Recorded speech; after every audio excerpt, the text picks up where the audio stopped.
అసెంబ్లీలో తెలంగాణ తల్లి విగ్రహం ఆవిష్కరించినటువంటి గవర్నర్, అదేవిధంగా జయ జయ తెలంగాణతో సమావేశాలు ప్రారంభం, శాసనసభలో తొలిసారి వందే మాతరం ఆలపన, ఎమ్మెల్యేలు ఎమ్మెల్సీల రాకతో కలకల్లాడిన ప్రాంగణం, నేటి నుంచి టౌన్ హాల్లో శాసన మండలి సమావేశాలు అంటూ చూస్తాం.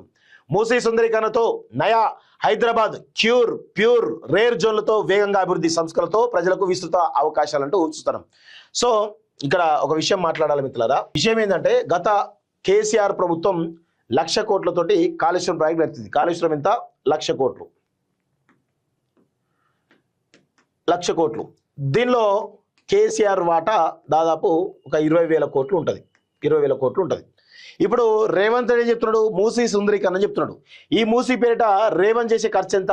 1,00,000 కోట్లే. ఆయన కూడా 1,00,000 కోట్లే చెప్తున్నాడు. దానిలో రేవంత్ రెడ్డి వాటా ఇంకెక్కువ ఉంటుంది, దీనికంటే మించి ఎక్కువ ఉంటుంది. ఇప్పుడు కాళేశ్వరం కట్టిండు, తర్వాత ఏదో కుంగిపోయింది, అదన్నీ జరిగినాయి. టెక్నికల్గా చాలా ఇబ్బంది ఉన్నది. మళ్ళీ మరమ్మతులు చేయాలి కదా, చేయరు. చేయకుండా ఏం జరుగుతుంది? కాళేశ్వరం కేసీఆర్ కట్టిండు కదా అని చెప్పేసి మధ్యలో ఆపేసి ఆ ప్రాజెక్ట్ మొత్తం కూడా నిర్వీర్యం అయిపోయింది. ఓకే, అయిపోయింది. ఇప్పుడు మూసీ ప్రక్షాళనకు సంబంధించి రేపు ఒకవేళ కాంగ్రెస్ పార్టీ ఎట్లా ఓడిపోతుంది, వచ్చే పరిస్థితి కనబడతలేదు. రేపు బీఆర్ఎస్ పార్టీ చదువుకోండి, ఈ మూసీ సుందరీకరణ మొత్తం కూడా మళ్ళీ గంగలు కలుపుతారు. సో ఇప్పుడు రైతు బంధు కేసీఆర్ ఇచ్చిండు కదా, నేనెందుకు అని చెప్పేసి రైతు బంధు పైన కుట్ర చేస్తున్నాడు రేవంత్ రెడ్డి. సో ఇట్లా మీ ప్రభుత్వాలు వచ్చినప్పుడు మీరు తీసుకునే నిర్ణయాలు ఈ 5 సంవత్సరాలు కంప్లీట్ చేయాలి. చేయకుండా ఉండడం వల్ల ఈరోజు రాబోయే ప్రభుత్వాలు ఇవి ఏదైతే ఇన్వెస్ట్ చేస్తున్నారో, ఈ కాళేశ్వరం కంటే ముందు కూడా తుమ్మిడిహట్టి దగ్గర కట్టినప్పుడు కూడా 15,000 కోట్ల రూపాయల సంబంధించిన వర్కులు జరిగినాయి. 10,000 కోట్లు, 15,000 కోట్లు, 9,000 కోట్లు జరిగినాయి. సో అప్పుడు అట్లా నిర్వీర్యం అయిపోయింది, ఇప్పుడు ఇట్లా నిర్వీర్యం అయిపోతున్నాయి.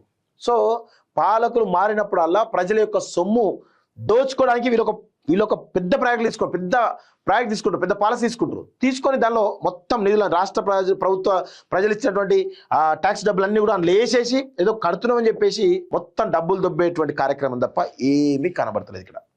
ఇది అందరూ కూడా గుర్తుపెట్టుకోవాలి. ఇది పెద్ద కుట్ర జరుగుతూ ఉన్నది. కేసీఆర్ కానీ రేవంత్ రెడ్డి కానీ ఇద్దరు తెలంగాణను దోచుకోవడానికి ప్రయత్నం చేస్తున్నారు తప్ప వేరే ఏమి కనబడతలేదు. అందరూ కూడా గుర్తుపెట్టుకోవాలి.